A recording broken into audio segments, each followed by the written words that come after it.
Start में हम लोग यहाँ से निकले थे और वहाँ पे कुम और मशहद में हमारा स्टे रहा था।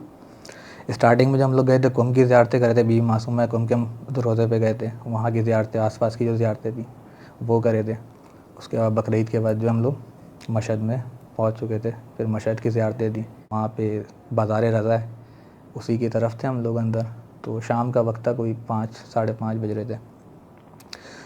तो बाज़ार में हम लोग शॉपिंग कर रहे थे, सब नॉर्मल था। फिर क्या कहते हैं, थोड़ी देर बाद शोर शराबा हुआ है कि क्या नारे लग रहे थे, मर्ग बर्ग अमरीका, मर्ग बर्ग इसराइल। तो हम लोग बाहर की तरफ आए, कुछ पता नहीं चल रहा, दुकान वाले भी सारे जोश में नारे लगा रहे थे। अब फ़ारसी थी, हमें समझ में नहीं आ रही थी क्या बोल रहे हैं। खैर हम लोग बाहर की तरफ आए तो धुआं उठते हुए दिख रहा था हरम के आस-पास। वो शायद क्या कहते हैं एयरपोर्ट पे जो हमला करा था उन्होंने। अच्छा, मैं जो समझ रहा था कि जब हम लोग को धुआं दिखा है, क्योंकि हम लोग जहाँ से आए थे उस साइड था, तो हमें लग रहा होगा लोग भाग जाएंगे या डर जाएंगे, होटलों में चले जाएंगे। वो दिखा ही नहीं कि कोई छुप रहा हो, भाग रहा हो। सब रोडों पर आ गए। इवन के जो बाज़ार के अंदर थे, होटलों के अंदर थे, वो भी हमले के वक्त बाहर की तरफ आ गए थे, रोडों पर आ गए थे। आसमान पे ये देखा था कि क्या कहते हैं, यहाँ से जो इंटरसेप्ट कर रहे होते हैं चीज़ें, वो जा रही हैं, आवाज़ आ रही है हल्की हल्की जैसे आती है।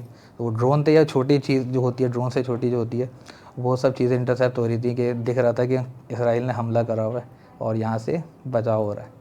ऐलान भी होते हैं, इस तरीके का होता है। लेकिन जब मैंने देखा कि हम हरम के पास है तो कोई सायरन भी नहीं बजा कि हाई अलर्ट कर दिया हो। और उनके अंदर ये भी है कि पैनिक वगैरह का मना कर रहे होते हैं, मतलब जो हरम में थे वो भी इस तरीके से, इतना उस तरीके से लहजा होता है उनका कि पैनिक नहीं करें। 2 दिन बाद आने का इरादा था, लेकिन हालात जब हुए थे तो हमने बोला था कि जो हमारे सलार था, उन्होंने बोला फ़जर में निकल जाएंगे, हम लोग फ़जर पढ़ के सुबह होते ही निकल जाएंगे। लेकिन शायद पाकिस्तान एम्बेसी ने हम लोग को उनको सलार को बोल के, इतना हमें पता चला कि सलार को बोला कि आप लोग जल्द से जल्द निकलें। तो वहाँ से पाकिस्तान एम्बेसी ने जितने भी पाकिस्तानी थे उनको निकलवाने की करी थी।